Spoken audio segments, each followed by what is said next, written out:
I want to do this before we bring Merrill Reese on.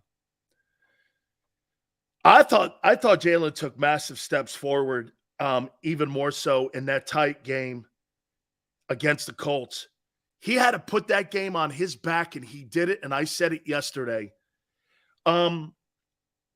His growth on knowing what a team needs was on display to see it. Let's bring in the legendary voice of the Philadelphia Eagles. And first and foremost, Merrill, hope you have a great Thanksgiving.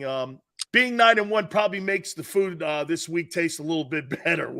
It does. It does. No doubt about that. But thank you for the nice words. And I couldn't agree with you more when you talk about another step forward for Jalen Hurts, because he pulled that game out of the fire. And I wish you could hear one of my calls in the game. And there was still plenty of time left, and he picked up about 8 yards on a scramble. And I said, Jalen Hurts will not let them lose this game.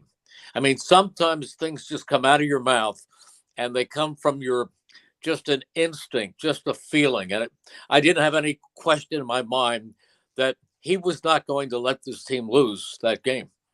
You know, Merrill, I think what you just said is important, because if you're feeling that way, everybody in that huddle must be feeling that same way too, because that's the kind of stuff when I was talking to Randy Cross years ago about when Montana stepped in the huddle, there was just an air of confidence in the room that when a guy like that steps in the room, and by the way, wasn't their best performance, but he had to do something because the running game wasn't going. Everything. Well, they kind of got it going a little bit in the second half there, but just your overall sense, Merrill, on what you took away from that Colts game.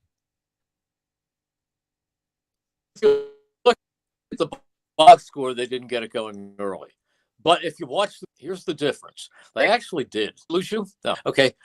I know you've seen games like this. They came out and he was throwing well, had a couple of great passes to Devontae Smith moving downfield, and all of a sudden the flags started flying. There was a holding call on Lane Johnson, which we couldn't find. There was an ineligible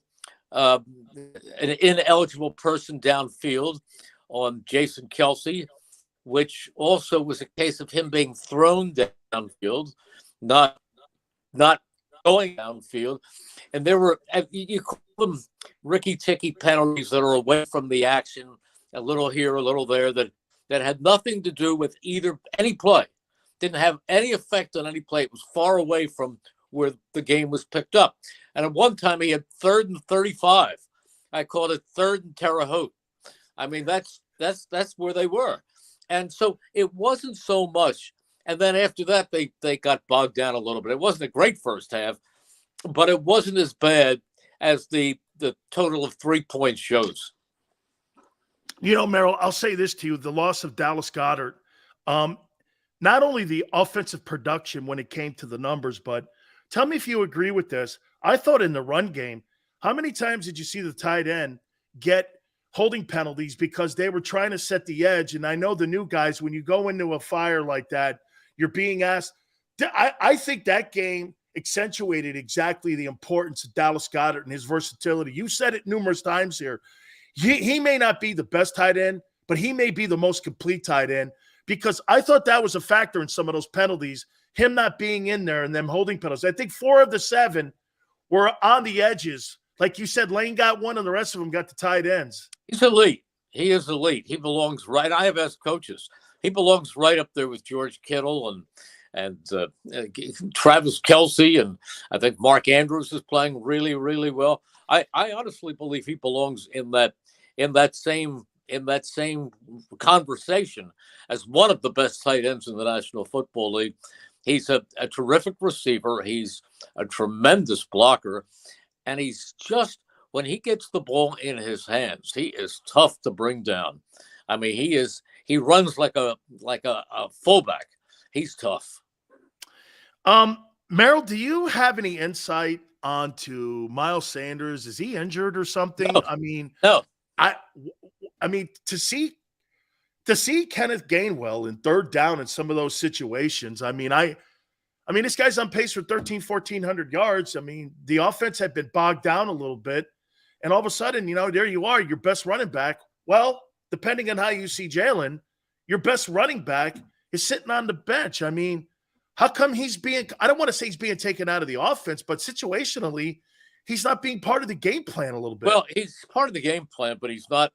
They use Gainwell as a third down back, and they do that more for receiving ability than anything else. Although Gainwell's been pretty good for them. He can run the ball, and Boston Scott's a great little back. He's a change of pace back, and he can hide behind the line of scrimmage, and all of a sudden you see someone 12 yards downfield, and it's Boston Scott. But you're right, Miles. Here's a thought, Dan. I'm giving you a thought candidly. The only thing that has stopped Miles Sanders. Let me just, as I'm sitting right here, let me just pick up my book, my Eagles media guy. I'm going to turn to Miles Sanders, and it's my feeling that over the first part of his career, he has not been totally durable. So by lightening his load a little bit, he started and finished in games, and for the long run, this may not be bad. Just here, I have him here. Just checking how many games he has started in each of the seasons before. But he is. You're right. He averages 5 yards a carry, and he has never scored more than 6 touchdowns in a season. And okay, first year he started 11 of 16 games. Second year, 11 of 12 games. And this year, he's been in every game. So, and he missed most of training camp with a hamstring. So I think they're being a little bit judicious in his use. That's all. I'm with you. They want him in December and January. Yeah, Buddy Ryan. I'm with you, Merrill. I think they're looking out for. Okay, I think it's the big picture. I think Buddy Ryan used to say, the teams that win titles win when the snowflakes fly. And they haven't flown yet, except maybe in Buffalo. Absolutely. Hey, Merrill, I want to take you over to the defensive side. I got to tell you, man, usually when guys are sitting next to me eating Fritos and Twinkies and Ding Dongs, and all of a sudden you get a call and they ask you to come in. I've had a situation like that happen to me before. Hey, yeah, I'm there. And you're shocked. All of a sudden, one day you're watching TV, the next week you're playing in Giant Stadium. How shocked were you with Joseph and Sue's play on Sunday? Well, they played a limited amount of snaps, but they were effective. They were significant. There was one time where both of them were on Jonathan Taylor, and I said, boy, he is lying there with 700 pounds on his back. I mean, you're talking about big men. And they looked like they didn't miss a beat. Absolutely. I was really impressed. And actually what it did was it freed up TJ more, didn't it? That was probably his best game in the last couple of weeks. You agree? Yeah, I think the best game he's had since the night on Monday Night Football where he completely took Dalvin Cook out of the Minnesota game. Completely. TJ Edwards is just a good player. He's a really good player. People don't know his name because he was an undrafted free agent out of Wisconsin, communications major. And he's just a really good linebacker. Were you a little bit shocked with how emotional Nick was? Now, look, I've known Frank Reich for 40 years. We go back to Maryland when I first was there before I transferred to Miami. And you know that I've been friends with Frank for 40 years. And, when you're a player, Merrill, you lose guys sometimes all the time when you guys get cut or traded or what have you. How shocked were you a little bit about the emotion with Nick and with Frank and how that all played out at the end of the game? Well, I know how he feels. Jonathan Gannon, the people who have been with Frank Reich were. I mean, they were shocked. They were upset. But Nick Sirianni, I believe that a person has to be true to himself. And Nick is just an emotional guy. I mean, my favorite coach of all time, Dick Vermeil. You've seen Dick. He cries at basketball games. I mean, you never know when he's going to be emotionally moved. And that's Dick Vermeil. And this is Nick Sirianni. He's a very emotional. He'll slap hands with the fans. He'll really let it out. So that's him. Let him be himself. Everybody does it differently. I did a commentary yesterday, and I think you might remember this book. It was written years and years and years ago, obviously, and it was called The Many Faces of Tom Landry. And it was about a 15-page book, and it had a picture of Tom Landry after a win, after a loss, after a fumble, after a touchdown, after an interception. Same picture, every page. I said you could do one like that for Jalen Hurts. He's just so level. He never shows much emotion. He's always into the game, and he picks himself up and he moves on to the next play. That's how he is. He's not somebody who's emotional. He's just faking it. And it's the same with Nick Sirianni. He's not putting it off. He's not putting it on. That's how he is. And if that's how he is, let him have fun, and people will appreciate him for it. I will say this, though, and I know you know Coach Vermeil very well as I do. And the only problem is Dick would have a tear in his eye and tears in his eyes and a whip in the other hand. Oh, yeah. Dick was tough. Dick was tough. But he's the best. He's amazing. What he did with his career was.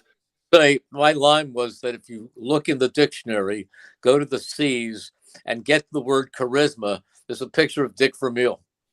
Absolutely. Hey, how about this one too?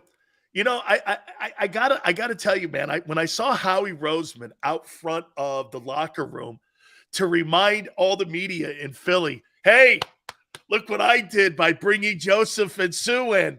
I tell you, man, it's okay to have an ego when you're 9-1, Merrill. I mean, yeah, he likes taking victory laps. Yeah, well, that's him being true to himself, I guess. He's enjoying it. He deserves to. Are you concerned about this Green Bay game because you really don't know what you're going to get with an Aaron Rodgers? Because, look, if you look at his statistics, he's not having that bad a year this year, Merrill. And you got Aaron Jones. There's some talented football team, obviously underachieving this year and what they expected they were going to do. Any concern because now you're taking an elite quarterback on, and this is probably their last hurrah to try to turn their season around, because if they lose this one, I mean, they may even start to go to Jordan Love. I don't know. I mean, how do you see this game? Because, again, two very good football players are coming into town. I think it's a very, very difficult game. I watched Aaron Rodgers very carefully in the game they lost to Tennessee. And that arm is still as lively as ever. I mean, that ball explodes out of his hand, and he throws from so many different platforms, over his head, sidearm, halfway in between, sometimes underhand. He's really still Aaron Rodgers. And when he's on the field, he gives them a chance to win every game. Now, things have gone awry, and he certainly missed Devontae Adams. But then suddenly he's discovered a young wide receiver in Christian Watson. He's pretty good.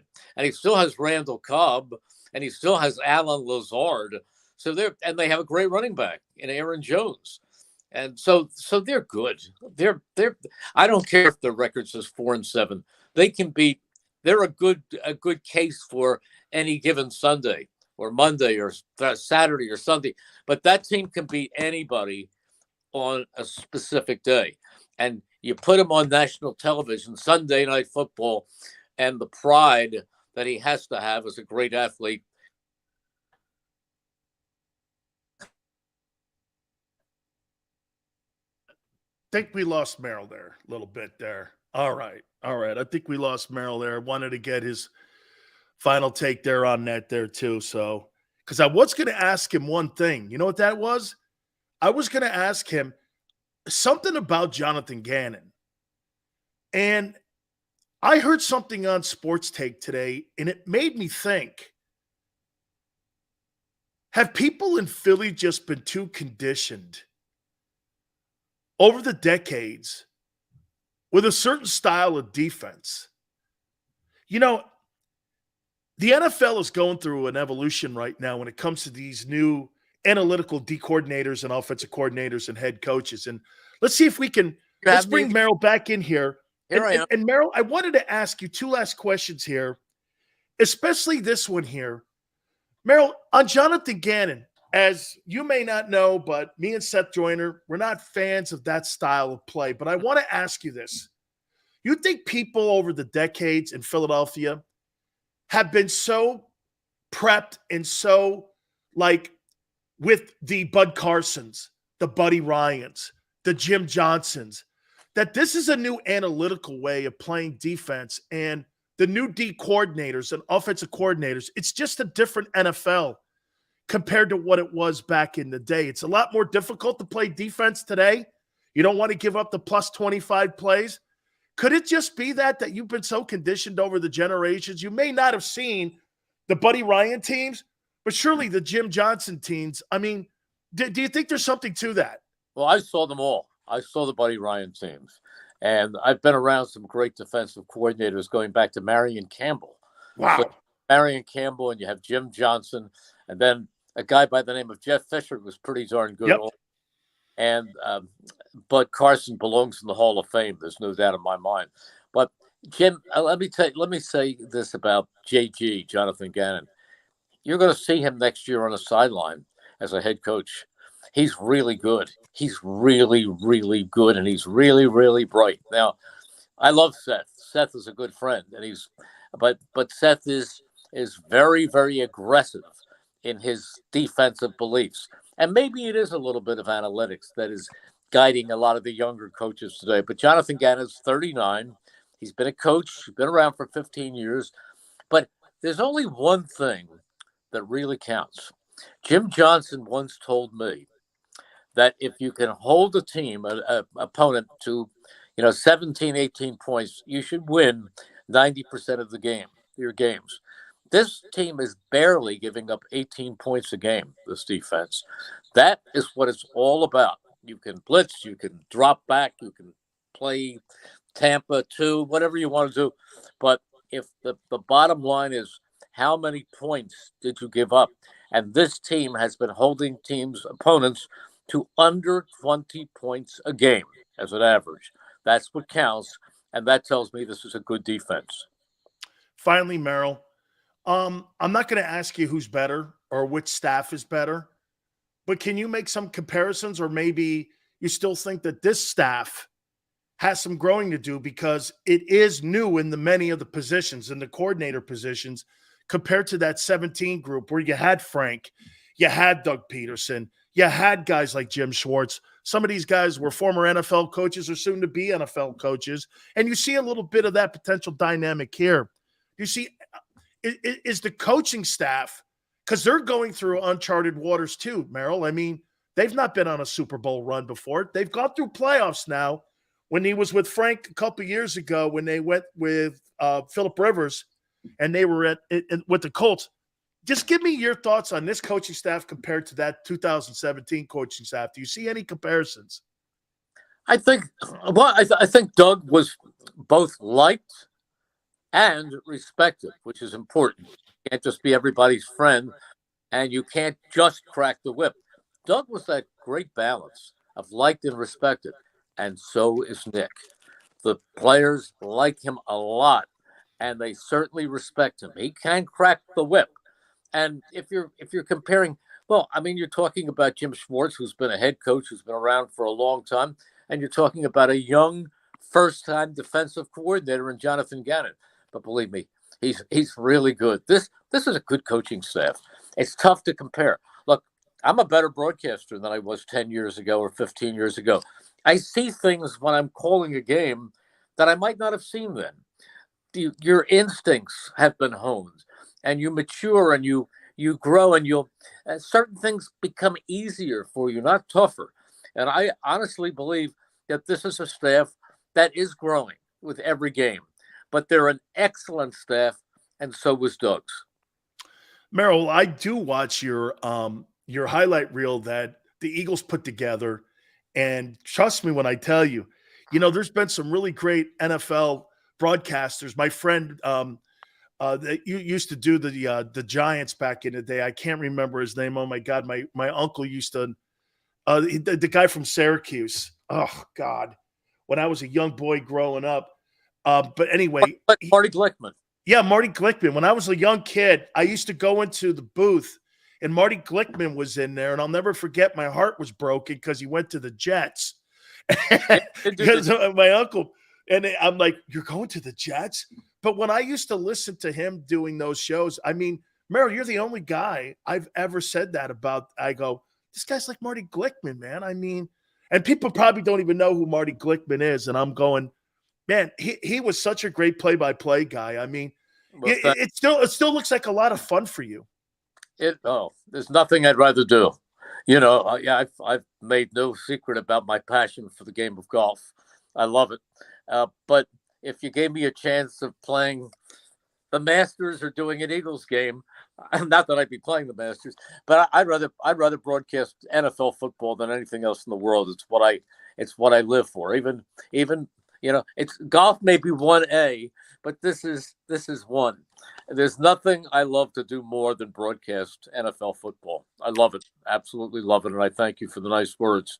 Well, I'll tell you, I got a treat for you then. If you are ever down in that neck of the woods in Georgia, let me know. I know some folks that could get you on that thing, man. It takes a couple. I would have to have 6 months in advance, but if you ever wanted to play, wanted to play Augusta National, I've gotten 5 people on that thing. Wait a minute. Go. Go. Go. Merrill, I'm not kidding you, man. I've gotten 5 people on that thing. You ever want to play Augusta, let me know, man. I'll just need a couple months to set it up. And if they're not restarting, I am proudly a member of one of the great golf courses, so I'm not golf deprived. I am in one of those top wonderful golf courses in the world that I'm very proud of, and that's Marion. Oh my God, that's a great golf course. Hey, by the way, you want to hear this too? Phil Simms lives on hole number 14 at Baltusrol. Oh wow. my friend Bob Papa, who does the Giants so well, Bob is a member of Baltusrol. Yeah, Baltusrol. Hey, so how do you think I get out there? I go, Phil, I want to play Baltusrol. He goes, well, just know this, you better bring a pool cue because putters don't work this time of the year out there. Merrill, thank you so much, my friend. Thank you, Dan. It's always fun to be on with you. You bet. That is the legendary Merrill Reese.